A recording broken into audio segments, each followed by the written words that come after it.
Start. Hi, everybody. I'm Kyle Icott. Welcome back to another edition of VCTV. We've got a fun and exciting week here ahead for you, and we're kicking it off today with some great topics, and those are transportation, supply chain. We know that a lot has happened in these two industries, both as investors and entrepreneurs. From an entrepreneur perspective, more development and more building is happening at the supply chain level than ever before. For consumers, the supply chain of how we get products, how we buy products, how we consume products has drastically changed in the past 6 months and forever will going forward in the next 12 to 18 months. And we've brought on the best and the brightest from around the world to share with us their view of what's happening in that space, along with transportation. Transportation had a foundational move and change in our life, going back to the 2009, 2010, and the rise of the gig and sharing economy. And the ideas of ride sharing popped up. Now, fast forward 10 years later, we're talking about autonomous vehicles. We're talking about flying cars. Yes, they are coming. We have talked about them, and we're going to talk more about them today. We're talking about how transportation has shifted all throughout our lives, from last mile to the bigger mile, and how we will get around going forward, whether that be here on the ground, in the air, or as we've talked about on previous episodes, to the stars as well. And so with that, a big thank you and a shout out to your audience for joining us today. As we do here on every episode of VCTV, if you have any questions, we'd love to hear from you. Feel free to drop them in the chat, throw them on social media. Elena and myself will do our best to ask them in real time. If not, we're all available 24/7, 365 on social media, and would love to hear from you and continue the conversation. If you'd like to be on today's show or shows like this in the future to share your insights, either as an investor or as an entrepreneur, reach out. We'd love to hear from you and love to have you on the show as a speaker or as the opportunity to pitch us and our live investor audience as well. And a big shout out to Elena and to the entire LA Token team for bringing and making VCTV possible to any screen on any device, wherever you may be in the world. And now let's go ahead and get started. Introduce each and every one of our guests. Some you might recognize and some new faces as well. But before we get started, I want to welcome in one of my dear co-hosts, who I've had the pleasure of joining on each and every one of our shows to kick us off here in the past few weeks. Gary Fowler, welcome back, the man of AI. Little intro, little background for the few out there who may not know you. Thanks, Kyle. It's good to see you again. Hope you had a great You weekend. too. Anyhow, You as well. Thank you. So I just want to say a few words. My name's Gary Fowler, and I'm a serial entrepreneur. I've done 15 companies. My biggest exit, and Kyle's heard this a number of times, I was on the original management team of Click Software, sold last August for $1.35 billion. I also created Eva.ai. I'm the co-founder of that, one of the top 10 AI HR tech companies, and I love AI. So neural networks, variational autoencoders, you name it, I love it. I started my first company at 21, and I got addicted. So I look at how we can change the world, how we can make our lives a lot better, and how we can do it very, very, very quickly and get shit done. Thanks, Absolutely. Kyle. And thank you, Gary. And for those who are not familiar with how much he loves AI, you're going to hear a lot about it today. Artificial intelligence, as Gary will emphasize, plays a very foundational role in how the new supply chain is moving forward and its digitization. Also around transportation, as we look towards autonomous, where that may or may not be going in the near future, artificial intelligence is playing a role in that. But before we get into that point, I want to welcome back Mark. Mark, welcome back to the show. Little intro, a little background on yourself. Yeah, 15 years experience, Lebanese, was in the Marines for a while, built companies. I'm really an operator. Probably if you want to talk about claim to fame, I bought a company for $1 from ENY and we sold it for over 200 million. And then I've done a bunch of those and invested and done a VC private equity. On a personal level, I beat cancer 3 times, stage 4 once, had 11 surgeries, broke my back, got out of a wheelchair 2 years later and lost 240 pounds. So I'm very big on aligning everything from empathy to execution to capital, all of it to make it mesh properly. Absolutely. And welcome back. And it's an honor every time we get to have a show with you and hear more of those stories and triumphs in your life. It's pretty incredible. And seeing that from both the entrepreneur and the investor side and how things have progressed for you, it's a good inspiration to those that are listening in our audience. And last but not least, Carl, welcome to the show for the first time. It's a pleasure to have you somewhere here in the Bay near me as well. My neighbor, welcome Carl to the show. Little intro, a little background on yourself. Hi, Kyle. Nice to be here. Well, so I have about several decades of experience as a CFO for startups and turnarounds. And about 25 years ago, I started a company that arguably was doing equity crowdfunding before it was called such a thing. Last year, I wrote a book that flowed out of that experience, and it's called The Fair Share Model. Right. And it's about a performance-based capital structure for venture stage initial public offerings. I say it's reimagining capitalism at the DNA level because it deals with how to balance and align ownership interests between investors and employees when there's a public offering. And the former chairman of Silicon Valley Bank called it an important work. Wow. Well, let's get the link to the audience. I'll get the link so everyone can check out the book. And I know Gary has a new article that we'll share as well. So anything mentioned today, I'll do my best to capture in the show notes following the show as well. But well, welcome everybody. This is exciting. We've got quite a diverse set of individuals here on the panel. So to our audience, again, as investors and entrepreneurs, pay attention, drop in your questions. We'd love to hear from you and prepare yourself for what we're about to dive into and getting everyone's perspective. And gentlemen, I want to start today's discussion. Again, we're talking about transportation and supply chains. And I really want to get to what's happening in the world around this. And let's start in separating these. Let's start with transportation.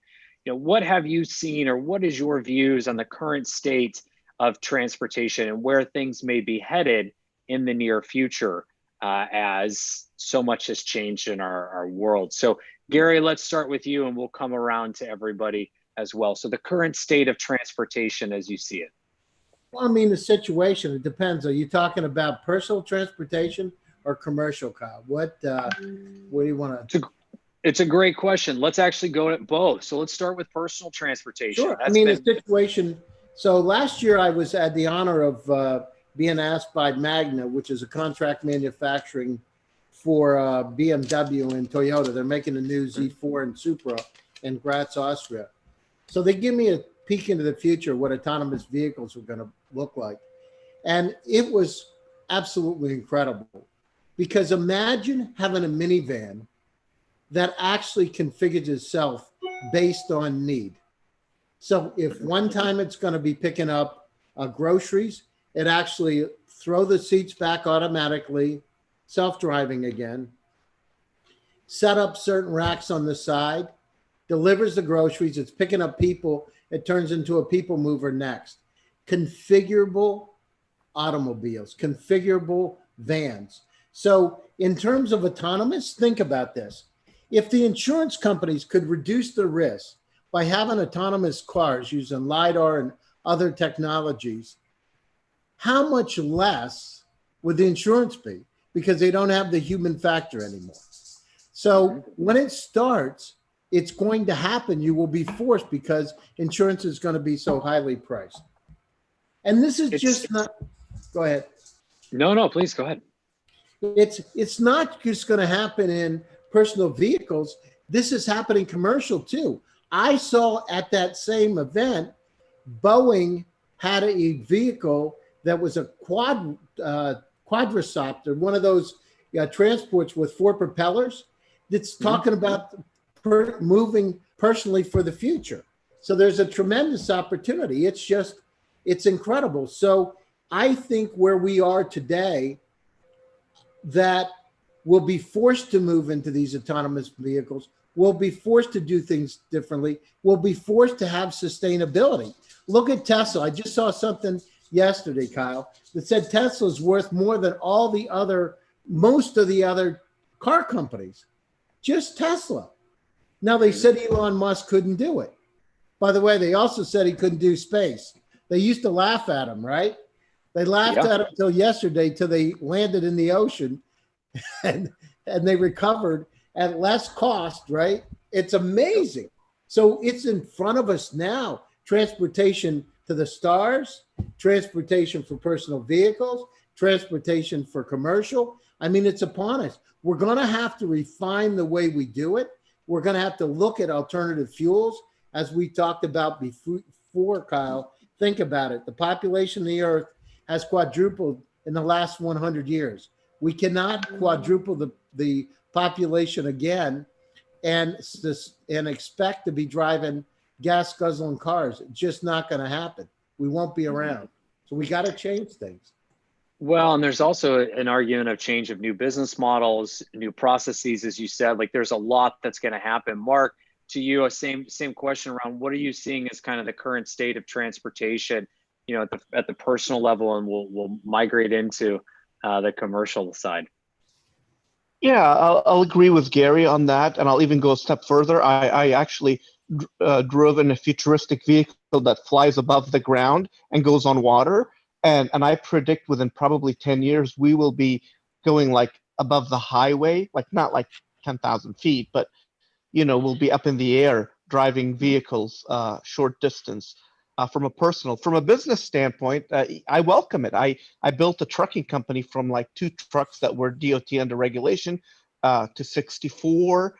And I mean, it saves manpower. It helps for gas. It helps get food and goods there. So there's a lot. There's also a company in Arizona that is really, really cool. And I think will give Tesla a run for its money. I'll have to think about the name, but it's coming out. They're having a beautiful truck in December. I'll think about it before this show's over. Okay, and there is an argument that a lot is starting to heat up in that space as well when it comes to personal vehicles and the redefining of those vehicles. To Gary's point, I've seen a lot of modular-based companies over the past 5 to 10 years kind of come on scene, and now these things are starting to happen, right, as well. And I'll pause there and make sure Carl gets a chance. Carl, to you as well, same, what are you seeing as kind of the current state of personalized transportation as we know it today? And you're on mute, just to let you know, Carl. Yep. There we go. I think one of the big trends is going to be the increase in electronics. We've seen that trend taking place for a couple of decades. Linking electronics in vehicles to the web, tracking, for tracking maintenance, for other types of things that might need to happen to vehicles or goods while in transit or people, I think will be something that develops over the next decade or so. Gary made the point about Tesla's market value. To me, that's more of a mark of the measure of the lack of valuation consciousness in the public market than a measure of true worth for Tesla. But I do think another thing that would be interesting to watch will be as China and India continue to build up their capacity to manufacture parts and vehicles, they may become more and more of a exporter of those products. And because transportation is viewed as sort of a national resource for so many economies, it may be kind of interesting to see what that stress will be like between protectionism and a desire for low cost. And that brings up an interesting intersection into supply chains, right? I mean, transportation does play such a foundational role in the world of supply chain and logistics, right? How do we get goods and services or goods and products from point A to point B? And so, same question all around is, what are you guys seeing as kind of the overall state of supply chain, and what's changed, what's happened as things have really digitized more rapidly, I think, than anyone ever expected, and potentially ever before in the last 6 months. And Carl, would love to start with you on this. What are you seeing again on the advancements of supply chains in terms of what's happening in the world and where we go today? Well, when I think about the two topics related, it seems like transportation has been getting faster and supply chains have been getting tighter. With the post-pandemic anticipating, what dynamics might be there, you wonder, are we going to return back to that trend, mega trend, or is there going to be some loosening? I think, supply chain, wow, it's so critical for manufacturing, but I think just in time is going to continue to be an important thing. Sharing, reusability, in part because of the cost, because of environmental concerns. Safety will always be an issue. The ability of manufacturers to spur demand, desire, I think can't be overlooked, because it allows consumers to basically redefine what's important to them. Mm-hmm. So as some new capabilities come into play in the technology stream, either in transportation or supply chains, rely on those who will be benefiting to be promoting the benefits of it, and they're going to create markets. Mm-hmm. Yeah, I think you're spot on. I mean, from what we've seen in transportation, and you brought up China and India, for instance, so much has happened, and it's been focused on the commercial side, more aligned around supply chains, right? Getting products from point A to point B very autonomously.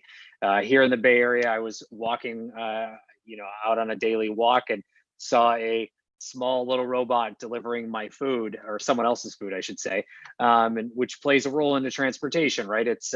It goes into that idea of last mile delivery, or what we think of as the last mile as consumers. And this is all playing a very shifting role into how we are going to get our goods and services. But also, Mark, what else are you seeing in terms of how things have changed in supply chain and where things are currently?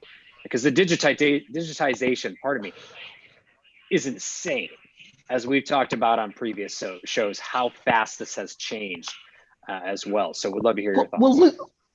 I'll give you a non-sexy and a sexy example. A non-sexy example from a granular perspective, I was in an Amazon plant where they have a certain amount of minutes, 12, to load on products on a rack, to where a truck's going to come in and has to deliver it on time to different areas in a particular area. And everything has to be placed at a certain way, a certain speed, and right away the truck has to leave. The truck broke down. That's where, if it was autonomous and so forth, those issues wouldn't have happened. So that delays all those products, all of delivery, and it was a mishmash across so much, something so simple. So that's on a small micro level. On a macro level, something that no one has been talking about, and I see so much innovation, is ferries and boats. People forget how much gets transported on that. And at one time, I was part of an investment group that invested in those to transport oil. Because look, when gas is high, nobody wants to pay transportation fees. That becomes a problem. But when gas is low, transportation fees doesn't matter anymore. So then you can rush them back and forth, right? But those things cost a couple of $100 million. So I was part of a group that invested in used ones. Another group, which is probably one of the two biggest in the world, invested in new ones. They ended up losing over $10 billion. Why? Because by the time they got the new ones, it was too late and prices went up. So there's a lot of, so those things break down a lot. So there's a lot of autonomy coming on with that. And that's something you don't really hear. You hear about cars, you hear about planes, but there's a lot of goods. If you're talking about China to here and blah, blah, blah. I mean, I know a young lady who bought a beautiful pair of heels for $700. She got them from China for $44. That might not be like, you know, big to somebody, but if you're into shoes, that's big. And then you supply them at your store.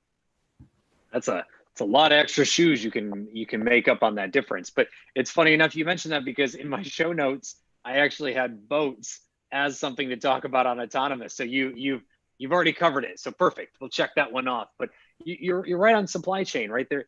You know, the water, the seas do play such a big foundational role. But Gary, I want to come to you. I mean, we've talked supply chains to death over the past 2 weeks, and also I'll say in a very positive way as well, because there is a supply chain to everything we do.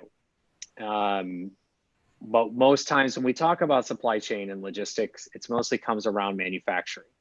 However, supply chains play a very big role in everything we do, as I just said. And so to you, what are you seeing as this continually evolving state of where supply chains are today? Yeah, I mean, there's what we forget about, Kyle. I mean, think about this. A couple of months ago in a meat packing plant, I think it was Smith in Kansas, they had a problem because of COVID in the plant. So they could not cut the meat because they had an outbreak of COVID. We've got to stop these challenges before they get started. We've got to do the thermal detection. We've got to do the testing. We've got to start right at the heart of it, because as Mark alluded to, the supply chain breaks down with one thing, one truck, one person sick, it breaks down. So we've got to prevent before. So across the entire supply chain. The other thing is we've got to move away from paper. And as we know now with the digital transformation, we've got to be able to embrace the digital transformation. And as I've said many, many times, the companies that do that will win. The companies that don't, won't. And that's the name of the game, right? You either innovate or you die, and very simply and very bluntly put.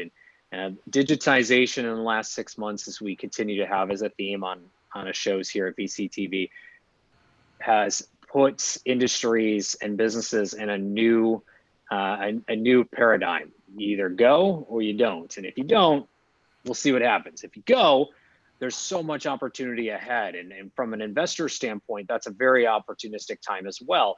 And what makes this so exciting, and what I want to switch to next, is now the technologies. So we've talked a little bit about where transportation is and supply chain, but what's powering these two and what's changing them for the future are technologies that underlie. And so Gary, I want to start with you, and then I'm going to come around to Mark and Carl. And Carl, I also want to get into your book in a bit, so hold there. And Mark, we're talking about empathy in a minute too. So Gary, I want to start with the technologies. We love AI. We know it's the new electricity, and I want you to talk about that. But I'm going to get into blockchain, and we've got a few others. For you, how do you see technology, whether it be artificial intelligence? I love it. You speak the words right out of my mouth. The new electricity. I mean, I don't have to say anything anymore. But I mean, you think about it. What we have is, again, in the supply chain, we're inundated with information. So getting the right truck, the right plane at the right place at the right time, and more importantly, how do we make sure we have all the right truck that has the right capacity, that's got the right driver, that's goes to the right airport, that gets on the right plane. There's a lot of logistics through the supply chain. And that's where artificial intelligence, in fact, as I said before, I was on the original management team of Click Software out of Israel.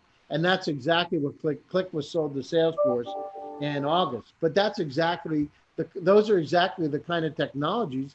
If you want to have a system, we got to get, a lot of times, I'm sure Mark's seen this a lot of this stuff's on paper. It's not digitized. And so you can't go from a ferry to being in New York City in some store without going through, without digitizing that process. So that's the first thing. The second thing is we've got to ensure data privacy. As we're going down through this whole environment, we've got to ensure data privacy from the suppliers. And Absolutely. And then giving the suppliers an incentive to share among themselves, right? To be able to share. So it's tokens, whatever we do, we've got to incentivize the system. And it's before, Kyle, 6 months ago, it was something we should do. And now it's something we have to do. I love it. And the one thing you actually brought up we have not talked about is that incentive model. So we're going to come back to that, because the thing that you're spot on, right, is that, and we've painted this picture before, right? The idea that you wake up in the morning, and this is out of my TED talk, but no self-promotion here, just as a theory, as a painting of a picture. Is you wake up in the morning, your vehicle knows that the right optimal time to pick you up, picks you up, takes you to the office. While you're at the office, it's driving around, making you money, taking care of these things, maybe handling some of that transportation of goods. It's this whole connected, always moving type economy that we're moving into. But the paper and pencil part, many don't realize, is actually something that happens in so many industries. And whether that's artificial intelligence that's helping to power when data is put into place, or it's actually getting blockchain into the picture and having a transparent record of trust to bring some of these companies, some of these industries from paper and pencil into the digital age. There's so much happening. And the idea is a little bit of my background, Internet of Things. Let's just talk real quick. And Mark and Carl, I'm coming to you next. I'm just chiming in for a second. The Internet of Things has talked about digitizing supply chains for 10 years. And we've done it in small little bits and pieces, but just now we're getting to that point where we can start installing sensors, where we can start digitizing that process, either in whole or in pieces, keeping things on premise, a little bit more private, as opposed to just being in the cloud. And now companies can go from seeing nothing to seeing something. So they can get insurance that the good that's coming from point A to point B got there, and it got there safely, and it got there in the right temperature. It got there with no additional hands. It got there with so much more insight. And then leveraging AI and other machine learning, as we've talked about, leveraging that data to then optimize things, right? It was UPS that optimized their transportation route for fuel efficiency years ago, right? Only making right turns. That was basics. We're about ready to quadruple that in ways we've never even imagined, of leveraging sensors, leveraging this new connected world that we're heading into for supply chain, so that those shoes that Mark's friend ordered don't have to come from overseas. They can actually come from somewhere very hyper local in terms of the future of logistics we've talked about, and be delivered faster. And that original supplier can still get payment, right? And then there's the incentivizing. And we're going to come back to that in just a moment. But Carl, I want to come to you on this. I mean, technology plays a big role here. We just talked about AI and blockchain and data. How are you seeing technology play a role in all of this around supply chains?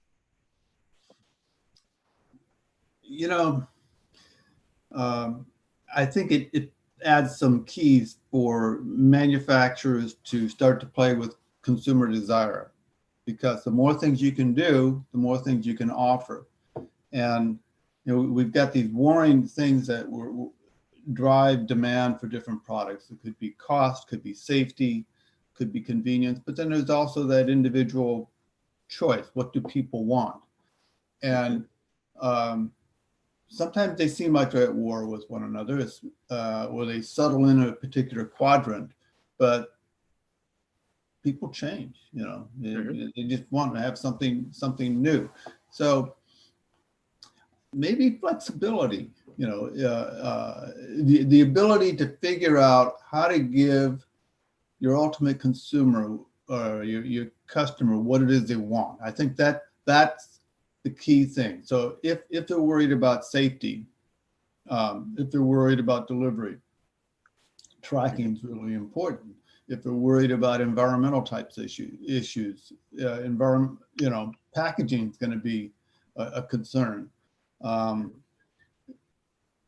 of the things we didn't mention, I don't think, in these products that is a big part of the economy is food. And you can see that in recent years, we've been having growing of food in urban centers, abandoned areas, because the manufacturing wasn't there. But it shortened the supply chain.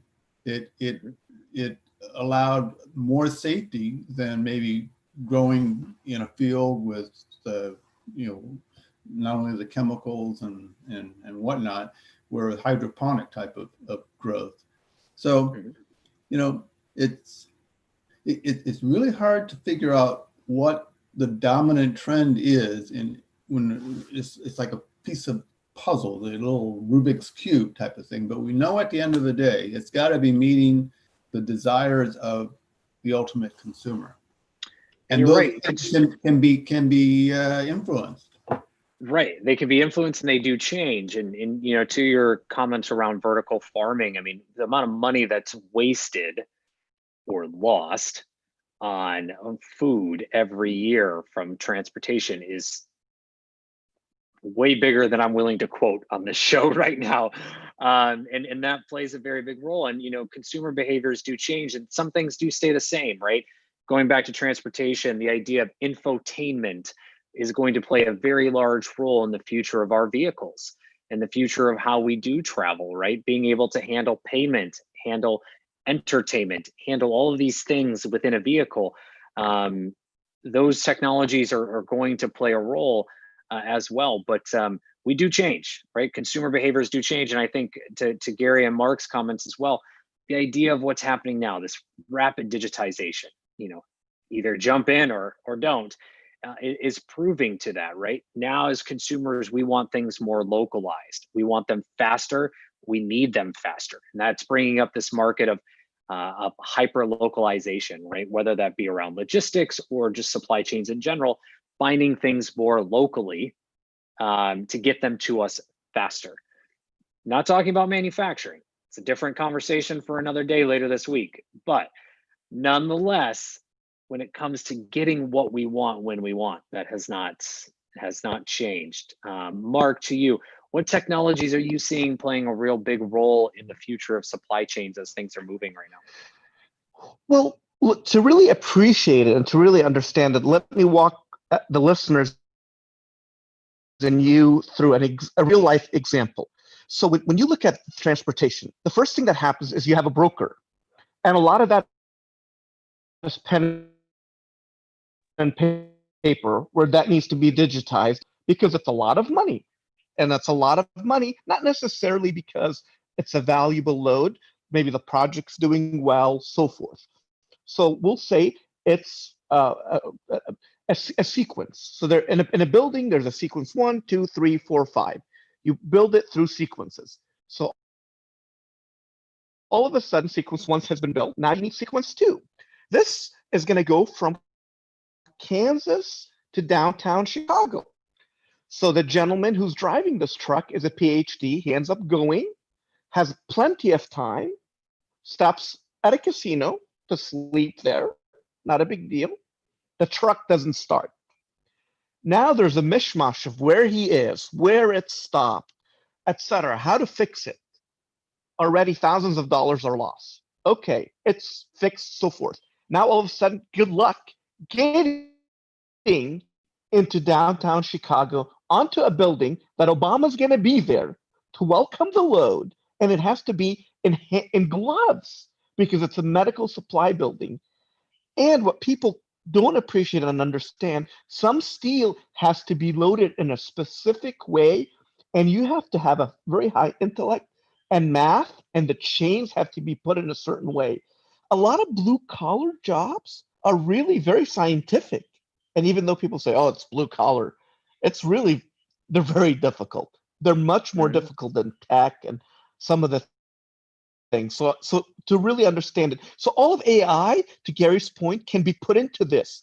And if you explain that to a client, they're on it in a second because they understand every step. And even a customer. And remember, a customer doesn't care if no one cared that the iPhone is coming from China or being built by China till they couldn't get it on time, right? And so until you feel the pain, it doesn't matter, right? And until banks were like the mafia, no one cared about blockchain or Bitcoin. All of a sudden, now boom.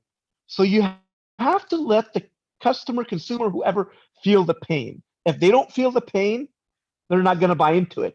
Electric cars came, people say because, oh, they want the planet better. Not true. It happened when gas prices went through the roof. Now, there are a bunch of people that care about the environment and so forth. Don't get me wrong. But as far as it really, truly being embraced. Absolutely. And I think you're bringing up some really good points. And I actually want to take this to one additional level, and that's around smarter cities. Again, back to the point of IoT. I tease, but it's there on paper and on the web. The idea of smart cities has been around for, again, a decade and growing. And our cities have become more intelligent. But when we take it down to the level of transportation and supply chains, our cities have gotten more intelligent, and data is playing a huge role into that. And as Gary knows, and I'll let him start this off. And what do we see as autonomous and as data really start entering? Do we see these smarter cities, right? Are we going to see more data being shared? Goes into the incentivizing point for you there, Gary. Do we see cities being more open to sharing data, to being more connected, to really helping to optimize these things and become true smart cities? Well, I mean, this is beyond politics, right? So it's going to have to happen. In fact, Kyle, in a couple of weeks, the head of the global manager for smart cities from Intel is going to be on my show, and that's exactly what we're going to be talking about. So, I mean, you just think about it though.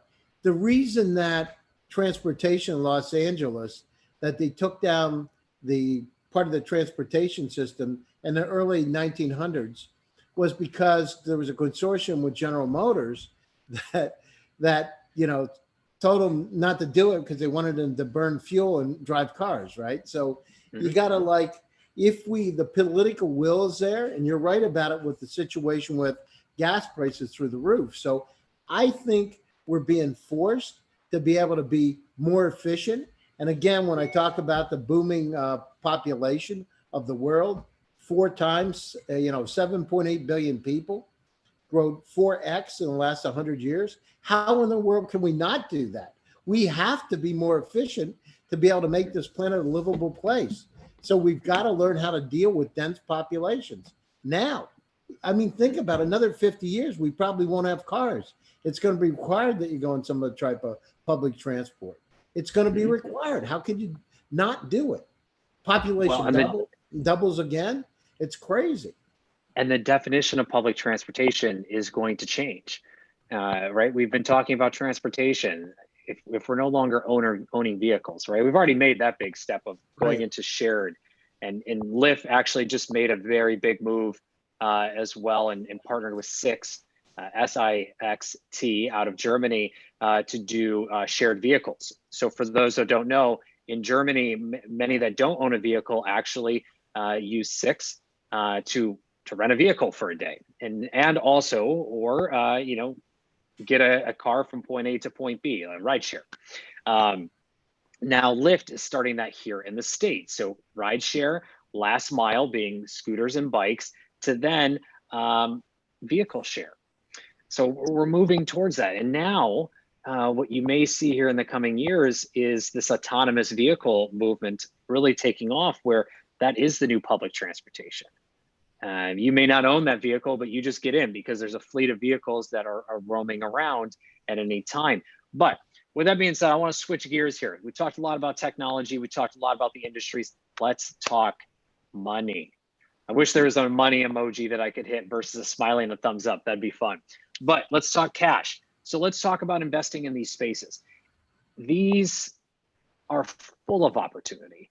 With opportunity comes focus, or else you're going to get lost and confused and very quickly make a lot of bad bets. So for each of you as investors, how do you see, or where do you see the areas of opportunity really to start investing in transportation and supply chains? I know those are two big questions, so you each got a few extra minutes to kind of share. Mark, let's start with you. As an investor, where are you seeing opportunity to start investing in both transportation and supply chains? Well, I look at both. They're both very affluent and great, but Gary that understands the industry and comes from a different background and brings like a pain to that industry, then I'm in. And is it, I've looked at one that presented that they're going to make money within a year or two. I passed on it. I pass on bullshit and things that I think are just, I'm not a gambler. I do not gamble. You say, well, you got a Bitcoin. Yes, but I kept it. So I went through the rises and downs and back to up. So I really stick again to people and their expertise and the pain. Are you solving a pain? It's like my cancer, right? When I was throwing up blood, are you going to be able to have me stop that? If yes, how long, and so forth. The money will always come. There is not one industry that you can point to that does not make money. The question is it going to be you? Vitamin water, for God's sake, when we got in, that sold for 4.7 billion. Now you say, well, after that, it didn't go through. Well, I get it, but I'm saying it can. So I always look into the people and the pain and then the expertise. And I look into empathy. If there's arrogance and narcissism, I'm out, because then they're really thinking about their Lamborghini and all of that stuff. And you can have those, but later concentrate on just getting it done, on grinding. You know, I look at it like building a company is like losing weight. It doesn't happen overnight. It takes time. And if you do it that way, you win. And that's true. And for investors, that's something to be mindful of, because these two industries, specifically transportation, is a long game. It is not short. If you haven't invested in it, get ready for a long. On supply chain, that's a different story. And I think Gary will give us a little insight on that as well. So Gary, areas of opportunity you're seeing in these industries for investors that are looking at it. Well, I mean, the situation, Kyle, you know, I love artificial intelligence. So anything that's out there that can help us make our decisions better, assistance that can help us guide us through whatever processes. I think in terms of alternative fuel, of course, electric cars. I mean, we're just talking about, Mark, I believe, was talking about Nikola Badger, right? So there are other companies that come out. This is just the beginning. I mean, just a small thing. 5 years ago, when I got one of the first electric bikes, people laughed. They thought it was funny. I'll never forget it. I'll never forget. I said, why would you buy an electric bike? I said, well, because my knee hurts a little bit and I want to ride in this great transportation. Now it's a boom. It's crazy, right? And so you can't, in fact, all bikes, because of the pandemic, it's hard to get anything. So we've got to look at things differently. So in terms of investment, I would look at things, as Mark said, where there are pain points, but you got to look at and do some customer development. You know, if you're dealing on a B2C side, are they willing to grab it out of your hands? Then the situation, we know that systems need to be digitally transformed. And so if we're doing paper on the front end of this, companies that can, you know, read that to do OCR and integrate it into the system all through the supply chain are going to win. Optimization algorithms, so you get the right truck or the right plane at the right place at the right time. Those technologies need to be more widely implemented. So as we said, from the ferry, I didn't know the ferry side, but it makes a whole lot of sense. From the ferry all to the consumer. Well, let's look at the entire supply chain. Let's optimize it. Let's understand it. It's not like before, as we've said many times, it's not an option anymore. You either use the technology during this pandemic or you don't. Let's check the people that are in the, butchers. Let's talk to the slaughterhouses and make sure that they're implementing, thermal detection and all kinds, so people prevent, like the pandemic, prevent it before it becomes before it affects the supply chain. So optimizing everything. We got a lot of data out there, and it needs to be collected in an entirely different way.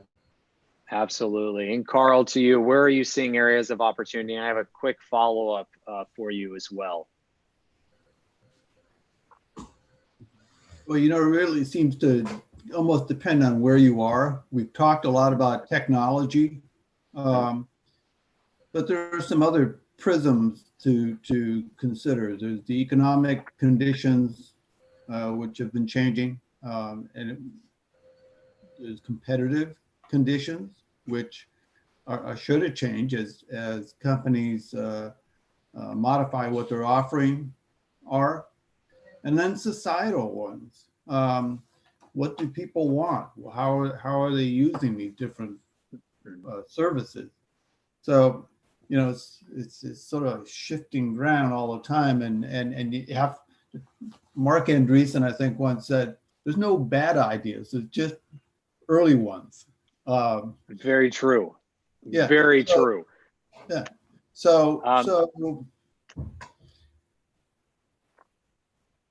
it's hard. I think it's unwise to think of these in a single filter, if you will. You got that whole backfield going on, and I guess the success in money, in making money in the markets, isn't so much trying to figure out what's going on with the fundamentals as much as what do you think the next guy is going to do next, and anticipating that. If they're going to act irrationally, you might be tempted to bid up Tesla, for example, because you think somebody's going to pay even more for it down the road. Human behavior and anticipating it plays such a major role in economics that it's just interesting to consider. Absolutely. Well, to Mark and Gary's points as well, I think that, they're both pulling that out from the empathy and the data side to optimization in general, right? These are key areas that as investors you should be looking at when considering any companies in both transportation or supply chain, right? The supply chain is very vast. Very vast. There's plenty of opportunity throughout. It's just where are you able to focus? And then again, do these play into what we've talked about? Autonomous, does it play into efficiency and optimization? And is there data that's collected that can be used to better improve and also to, if anything, create new opportunities or new products for those that are consuming? Carl, as we come to this lightning round, as we're coming to the top of the hour, quick question for you. You, as Gary is the AI master, you are the venture master. You've written this book on venture capital and some of the models that you've seen. What advice do you have for inspiring venture capitalists out there that are looking to begin making investments or raising their first funds from your knowledge of having put this book together? People aspire to be venture capitalists a lot earlier in their careers than they used to be. You had to be accomplished in the operating area before you went into the venture area. I would say there are two fundamental risks that venture investors or investors in venture stage companies take on. One is failure risk. The other is valuation risk. Fraud is just a mixture of false or misleading disclosure added with valuation risk and failure risk. So failure risk requires some expertise in a domain. Failure risk is the potential that the enterprise isn't going to meet its operational goals. I say I'm going to jump this high, but my failure risk is that I'm going to actually be somewhere between here and the floor. Okay, you can't do much about failure risk other than use due diligence, or if you're in a position through corporate governance to affect the company's behavior. If it's a private company, you're kind of strapped in, like a toboggan ride. If you're investing in a venture stage public company, you can always sell your shares. So that's the failure risk. The valuation risk is overpaying for a position. And you can overpay for a company that hits all of its marks. So I think systematically, the venture industry, the private equity industry has found a way to succeed in a sector that has a lot of failure risk. And that's using deal terms. It's not, the fundamental thing that comes out of my book is the idea that nobody knows how to reliably value an early stage company. I make the analogy of it's like being put in front of a classroom of elementary school kids and being tasked with figuring out who's going to be a success in life. You can define success however you want. You're going to be wrong on both directions. And that's just the nature of life. It takes time for these things to play out. And it's not just a time progression. You've got these other impacts that are taking place. So how do you succeed in valuing a transaction? That's the big thing. The secret sauce turns out to be deal terms. Deal terms provide cushion from getting the number wrong. Deal terms can retroactively, that's why you see in a cap table for private companies, there can be compression if the company's success isn't as anticipated. If it meets some crunch time, you got different classes of stock that are going to be feeling some pain, including the employee. So my suggestion would be, think about if you can boil down the risk of venture investing to elemental factors. Those two was my take, and what I'm trying to do with the Fairshare model is take the venture capital model with deal terms and adapt it to the public market. So there you go, ladies and gentlemen who are tuning in. If you're an aspiring investor, you're looking to start making investments not only in these areas, but many others, definitely check out Carl's book. Mark and Gary, I want to come to each of you next. What advice do you have for entrepreneurs that are building in these spaces of transportation and or supply chain as we come to wrap here the show? Mark, let's start with you. What advice do you have for those founders that are out there building in these spaces? Well, I mean, they need to find a market that there's a pain. They need to have a co-founder who's an operator, who understands execution, responsibility, accountability. And you can use AI, with COVID now, it's about everything that goes wrong boils down to carelessness and lack of leadership. You find me one company where it's the product that didn't perform, you won't. You will always find careless leadership in every single one. So if you can really take care of that, I always say without people problems, you have no problems. So you find those leaders, you find those guys that are going to be operating, and you use AI to predict that carelessness and the responsibility, accountability, and execution. Absolutely, Gary. Get there. Sure. Sorry, Mark. If you're investing in poop, you'll make money in it if you have that. Yes, absolutely. Sorry, we had a lag there. So Gary, apologies. Now, I think Mark's caught back up. Okay, so now it's you. Technology, ladies and gentlemen. Gary, to you, same question. Yes. So, from my standpoint, it's again, the KISS principle, keep it simple, stupid. So in the KISS principle, one is you want to get the revenue as soon as you can. You want to make sure you do your customer development. So you're validating your product to make sure you're not building something that nobody wants. You got to make sure, as Bob Dorff and Steve Blank say that people want to grab it out of your hands. It's absolutely important. And the founders need to do the customer development. I agree with Mark. I mean, on all my companies, my background, sales, marketing, operations, I always find a technology co-founder and or operations to be able to help out, to be able to, balance the team.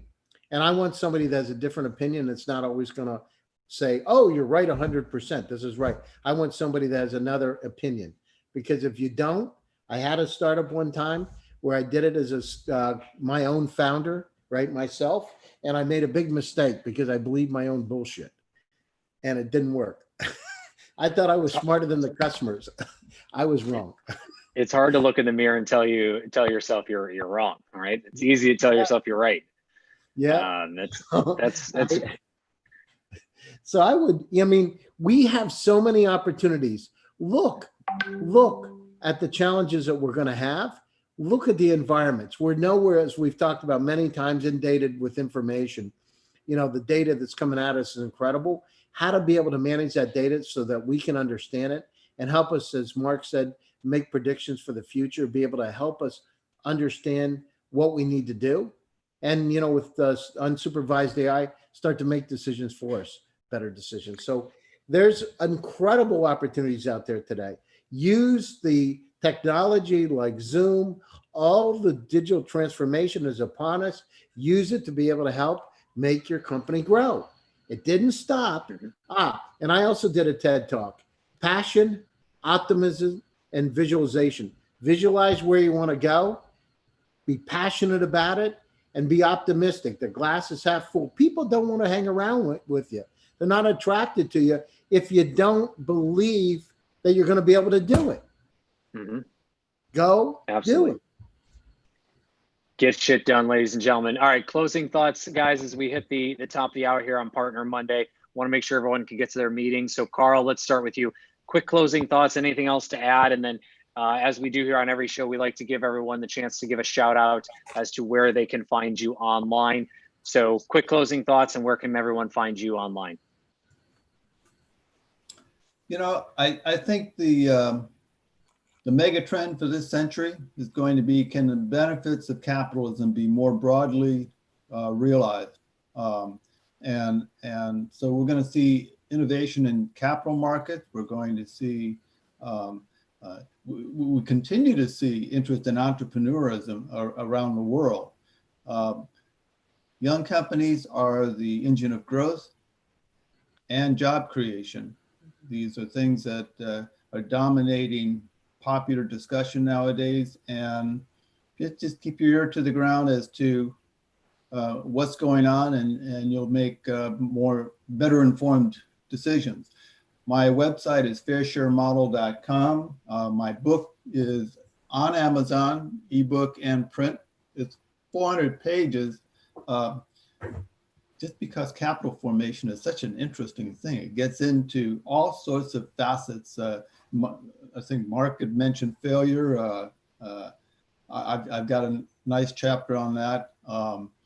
And the reason everybody's here watching is that everything is linked to one another. And once you start going down this path of thinking about these links, new things open up. So that's the opportunities that we're all interested in pursuing, both financially and intellectually. Wonderful. Thank you, Carl. And to our audience, again, I'll add the link to Carl and to his book and the show notes as well. Mark, quick closing thoughts, and where can we find you? Look, if you follow kind of what I mentioned and what Gary absolutely makes, I 100% agree with what Carl said on the term sheet. And I think there's a lot of people that hate VCs because they do structure it that way and the company doesn't get success. But if you follow what we three have mentioned, the company then will succeed. And the greatest pleasure is when you are paying 10,000 employees or 5,000 because that money goes to them and feeds their families and gets them to school. That's the most satisfying part of it. And that's what I love about growing companies, because you're feeding families, you're prospering people that never had that opportunity and love it. And that's where the culture is important. Just Google Mark Hamady, and if you really want to talk to me, really want to get a hold of me, I don't want to share where I'm at. You find me. You're going on a mystery hunt, ladies and gentlemen. All right, Gary, last but not least, close us out here. Yeah, sure. So, I believe with the pandemic, this has offered tremendous opportunities for digital transformation, and companies have focused that to optimize, as we said, to be able to streamline processes are really there. There's credible amount of data around us. Focus on how you can make sense of that data. Look at where we are right now on this call. Mark's in Turkey, Carl's in California. I'm down in Palm Beach in Florida. You're in San Francisco, Kyle. I've been on the call. I have a call next with Russia and Belarus. I mean, we're all over the planet. Look, this is a global opportunity now. Have decentralized teams. Use where the best. If you can get development done in another place, that's better. Get it done. Use those scale. It is upon us. And what you need to do is think differently. So you can reach me, Gary Fowler, LinkedIn. You can, Gary at gsdvs.com. Get Shit Done Venture Studios, GSD is my company. Reach out to me. I'm happy to respond. Awesome. Where can everyone find the show? YouTube? So YouTube, yep. And Wonderful. we'll be broadcasting tomorrow. Peter Lukianoff, one of the top VCs from the Valley, is going to be on my show. And I just found out Guy Kawasaki is going to be joining my show September 22nd. We're going to be talking about positivity in the pandemic. Wonderful, wonderful. And thank you so much, guys, for joining today. Thank you to our audience as well for tuning in. If you like what you heard today, give us a thumbs up, click subscribe. We'd love to hear from you as well. If we could approve, thank you, Gary. If there's anything else you'd like to hear, please do reach out, and we'd love to either have you on the show or bring some great new topics to VCTV. And also a big thank you to Elena and to the entire LA Token team for making VCTV possible. I'm Kyle Lacotte, your host. We'll be back here tomorrow for another edition of VCTV as we continue this week's build up to Friday, where we talk all about different industries and technologies leading up to what's all happening in venture capital and investments around the world. Carl, Mark, Gary, thank you. Elena, Thank you, and to the Kyle. entire LA Token team, Thank to our you. audience.